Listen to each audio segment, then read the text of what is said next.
Hello my lovelies, and we are back on She the People TV. Me, your gynae guru. Do follow me on Instagram too. And we are here to debunk, demystify the most common pregnancy myths. So today I'm going to demyth 6 of the most common pregnancy myths. Number 1 being, you cannot travel during pregnancy. For all of the 9 months, you have to be stationary, stagnant, don't leave the city. No, no, no. If your gynae has told you that your pregnancy is not high risk, you don't have any of the high risk factors like bleeding, like a low-lying placenta, or any other complication which your gynae will talk to you about, you can travel. You can even fly.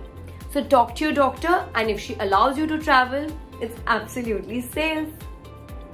The second myth being, eclipse mein bahar mat nikalna. Your child will have a deformity.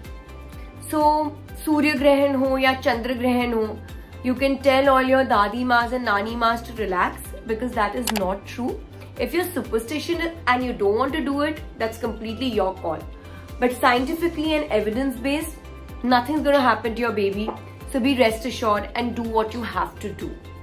The third being, eating pineapple and papaya are going to cause an abortion? Well, no. Even though these fruits have a certain amount of estrogen level, research shows it cannot lead to an abortion or preterm labor.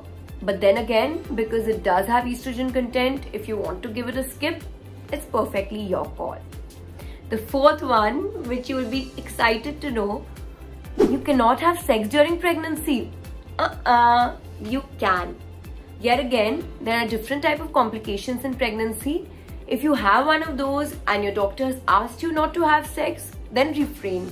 But otherwise, other than the first initial few weeks where the implantation is happening, after that, sex during your pregnancy is absolutely and totally fine.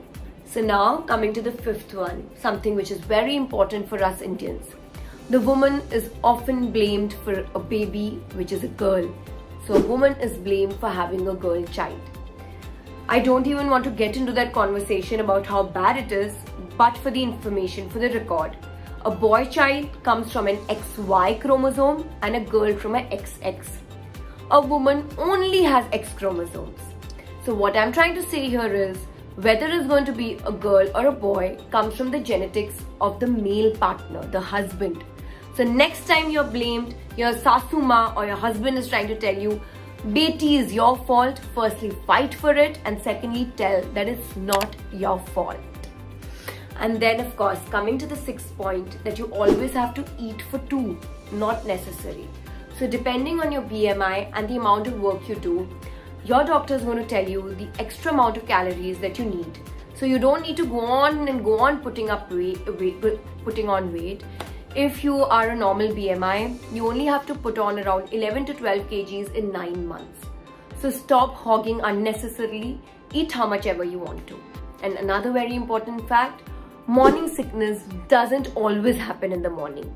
So if you're facing some kind of nausea or vomiting during the evening or night, it's perfectly normal. If it's hindering your food habits or it's making you really weak, go and show your gynecologist. Happy pregnancy! Subscribe to the YouTube channel and don't forget to hit the bell icon so that you don't miss any videos by us.